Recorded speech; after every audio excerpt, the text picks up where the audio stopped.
Jessica Kumala Wongso, Bang Oto Hasibuan sudah tersambung bersama kami langsung dari Cina. Bang Selamat Oto, malam, Bang Oto. mendengar perdebatan soal CCTV yang nggak kelar-kelar barusan, kemudian belum masuk ke ranah apakah betul diracun cyanida, belum masuk ke sana ini, Bang Oto. Terima kasih.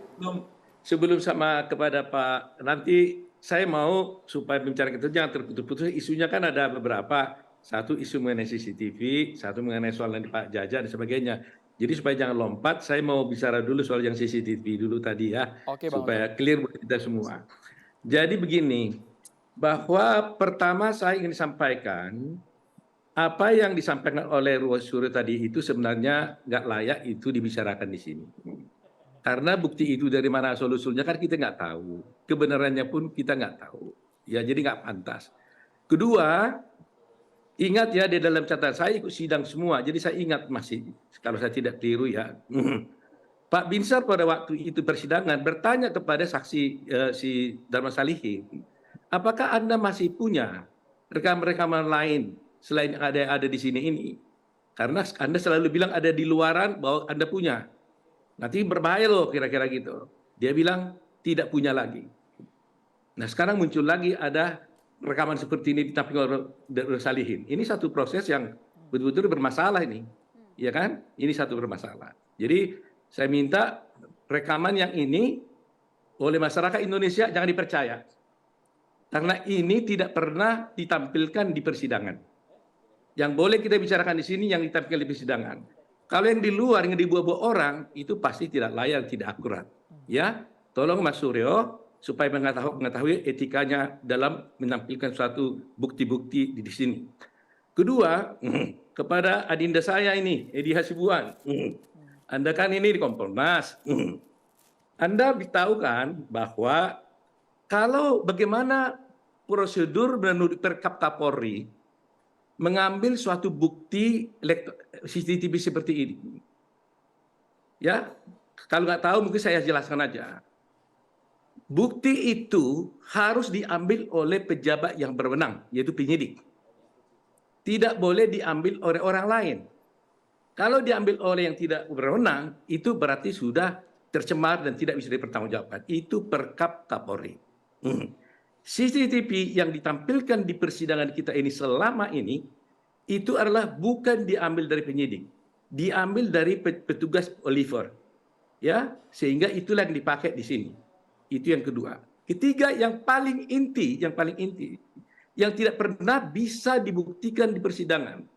Saya terus meminta di persidangan, tunjukkan di persidangan ini bukti isi daripada DVR-nya. Ya kan? DVR-nya itu ya. Kan ada DVR, di situ ada baru diambil dari situ dalamnya ada flash disk.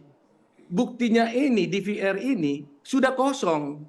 Adinda Adi, Anda sebagai Kompolnas kenapa nggak periksa itu?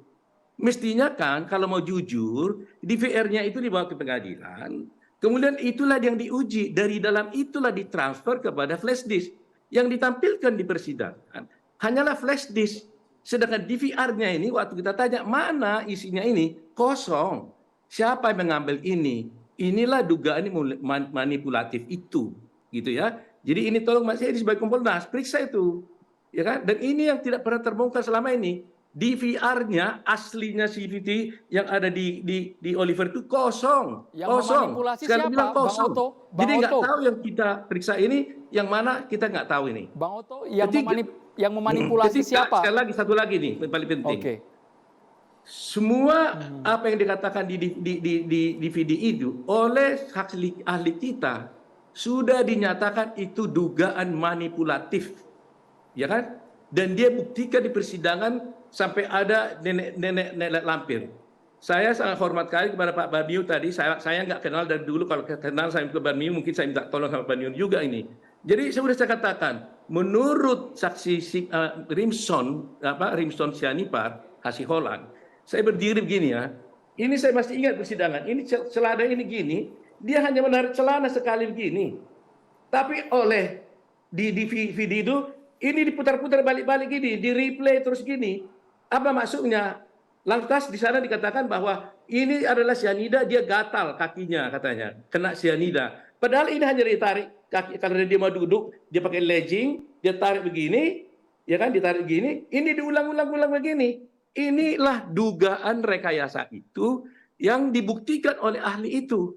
Dan kemudian di Kompas TV atau di TV One saya lupa, oleh Kompas di Christian, sisa ahlinya dari polisi itu menantang si Rimson untuk berdebat di TV. Akhirnya si Rimson datang. Tapi ahlinya itu kalau nggak salah MNU atau sama lupa saya, nggak mau datang. Dan akhirnya Rimson membuktikan bahwa itu dugaan manipulasi. Bayangin loh, kalau sampai dia berani mengatakan itu dugaan manipulasi. Sampai ada CCTV menunjukkan nenek lampir. Nah ini coba ini videonya nih, coba ini. Nah, tapi ada tangannya tuh. Nah, ini lihat tuh. CCTV itu. Ini asli persidangan ini yang ditunjukkan ini. Tangannya itu dipanjang-panjangin gitu seperti nenek lampir gitu loh. Jadi saya nggak tahu, mungkin yang bisa menjelaskan Bapak Amin Mayu mungkin jelaskan itu. Di lampir. Jadi itulah yang terjadi. Nah, kemudian dikatakan lagi di sana ada CCTV. Ini kan jaraknya dekat dengan minuman itu. Tapi waktu di-shoot melalui CCTV itu langsung blur. Sehingga kelihatanlah macam-macam gitu. Padahal ahli kita mengatakan jarak lebih jauh dari itu pun di zoom itu masih bisa kelihatan dengan clear. Dia buktikan dengan alatnya. Tapi waktu di situ ditampilkan dari CCTV seakan-akan kaburlah terlihat di dalam meja yang ada di situ. Sehingga terlihatlah tangan-tangan yang muncul seperti nenek lampir di sana. Itu fakta persidangan Adinda Edi Hasibuan. Jadi Adinda mungkin tidak menonton sidang, tidak mengetahui persoalan. Ya kan? Nah, kalau mau, periksalah sebenarnya. Saya siap menunjukkan itu. Dan Rimson, Hasiholan, si Anipars, sampai detik ini juga saya kira dia masih siap ditantang untuk bisa membuka itu. Tapi mereka itu tidak mau datang. Nah itu, jadi saya kira katakan, tapi kunci aslinya adalah